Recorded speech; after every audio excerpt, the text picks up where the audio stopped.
We are about to break down one of the greatest athletic careers in history, but not by looking at highlight reels. No, we're going to look at it as a system, a repeatable blueprint for excellence. This is the story of the Messi Method, and it's all about how quiet, relentless mastery can completely overwhelm loud, explosive talent. The year is 2004. Lionel Messi, just a small 17-year-old kid, is rising through the ranks at FC Barcelona. And he's surrounded by the explosive, loud, and let's be honest, often ego-driven culture of elite European soccer. Just try to picture it. This is a world defined by power, by personalities as massive as the stadiums they play in. It's a culture that thrives on spectacle, on theatrics. Raw power and aggressive displays are what gets celebrated. Superstars are expected to be larger than life, always looking for that validation from fans, from the media, from their rivals. It's basically a coliseum of noise, where the loudest voices demand all the attention. But right in the middle of all of this quiet teenager from Argentina makes a pivotal choice. He realizes that trying to compete on their terms, in volume, in ego, that was a losing game for him. He figured out that his greatest competitive advantage wasn't going to be found in shouting, but in silence. He decided to treat the game not as some big performance, but as a technical problem that could be solved. And that was the moment he committed to a different path entirely. So how did he do it? Well, we're going to break down his entire methodology. We'll start with his big idea in the Quiet Revolution.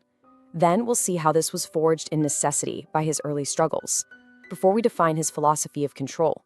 After that, we'll see mastery in action through his daily habits, understand his legacy as the new archetype, and finally, we'll uncover the loudest statement, that universal lesson that we can all take from his approach. So let's start with that foundational choice he made, because this wasn't just about his personality. It was a conscious, strategic decision, a real commitment to silence in a world that just never ever stops screaming for attention. And that really brings up a fascinating strategic question, doesn't it? In any field, not just sports, when everyone else is shouting, when the culture rewards all that noise and spectacle, how do you actually carve out an advantage? I mean, how do you win when you're not the loudest person in the room? Messi's answer to this question, well, it would change the game forever. And here's the answer. This is the very beginning of the Messi Method. He chose to just replace all of that external noise, the media hype, the trash talk from rivals, the crushing pressure of expectations, with this relentless internal focus. He channeled every ounce of his energy into one single thing, becoming technically perfect. He decided his work, his flawless execution on the field, that would do all the talking for him. This was a radical move away from seeking approval to commanding respect through pure discipline. Now, what's so interesting about all this is that his method wasn't just a preference. It wasn't born in a vacuum. Nope. It was forged in the fires of necessity. His entire approach was a direct response to the huge challenges he faced from a very, very young age. Let's just look at the timeline here. As a kid, he gets diagnosed with growth hormone deficiency. This forced him into a life of strict medical discipline that most kids never ever have to deal with. He couldn't rely on being bigger or stronger, so he had to compensate by becoming technically flawless. Then, as a teenager, he moves all by himself from Argentina to Barcelona. That cultural shock and the profound loneliness he must have felt, it just strengthened his internal focus. He had to rely on himself, period. And that combination of physical and social challenges led to his huge breakthrough. He realized that if he could become technically perfect, his control of the ball would make size, power, and all the theatrics completely irrelevant. And this is the core point, right here. It's brilliant. His greatest challenges became the very blueprint for his dominance. The GHD created his obsession with technique. The isolation created his unwavering mental focus. Adversity didn't just shape him. It literally handed him the exact tools he needed to build his empire of quiet mastery. Okay, so we've seen the why behind his method. Now let's get into the what. This is how his approach becomes a real concrete philosophy, and we can break it down into 3 core pillars of quiet mastery. The entire system is built on this one central belief. Forget the flashes of brilliance, those one-off moments of magic that everyone loves. According to the Messi Method, true genius is a measure of consistency and control. It's about treating what you do as a methodical, repetitive execution of fundamental skills at the absolute highest level, day in and day out. It's about being brilliant on demand. So the first pillar is the Subtractive Leadership Mandate. This is a total redefinition of what it means to be a leader. It's not about big, rousing speeches. It's about subtraction. It's about deliberately removing chaos, ego, and noise from the equation.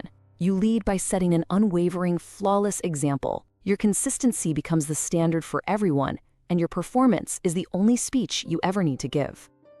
The second pillar is the Minimalist Execution Doctrine. Just think about his game for a second. You almost never see unnecessary flair or overly complicated moves, right? Why? Because this doctrine says that the simplest, most effective solution to any problem is always the superior one. The goal is to strip away all the complexity and find the most direct path to success. It's all about efficiency, precision, and getting the maximum result with the absolute minimum of wasted energy or motion. And his third pillar, this one might be the most counterintuitive and brilliant of them all, the Positional Stillness Protocol. For years, people were baffled by how much Messi walks during a game, but it's not laziness, it's a weapon.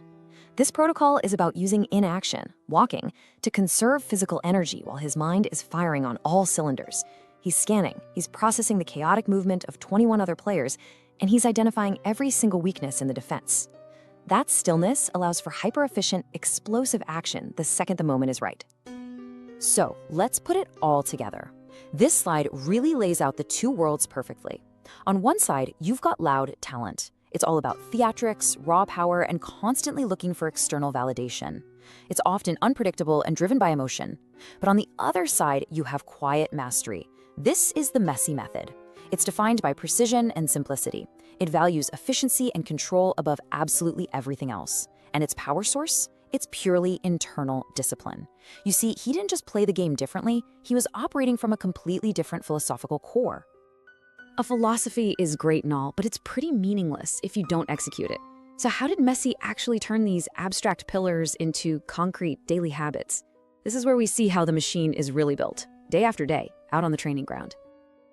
The primary system is what we call the Micro-Skills Repetition Rigor. This is the bedrock of everything. It's a commitment to continuous, almost mind-numbing repetition of the absolute fundamentals. His routine demanded an intense focus on skills like tight space dribbling and first touch control. And the goal here is pretty profound. You practice a skill so many thousands of times that doing it flawlessly becomes completely subconscious. It's about mastering the basics to a degree where you're essentially error-free, even under the most insane pressure you can imagine. The second core habit is the pre-action observation scan. This is the secret to his seemingly supernatural awareness on the field. If you watch him closely before he even gets the ball, you'll see it. These quick, subtle head scans of the entire field. In those milliseconds, he's creating a mental map, processing every player's position and where they're probably going to move next. And the result is a critical advantage in time. He's already decided what to do, pass, shoot, or dribble, before the ball even gets to his feet. That's what creates the illusion of effortless genius. It's not magic, it's a deliberate habit of hyper-efficient information processing. So, what's the long-term result of this relentless, quiet system? Well, its impact goes way beyond just trophies and stats.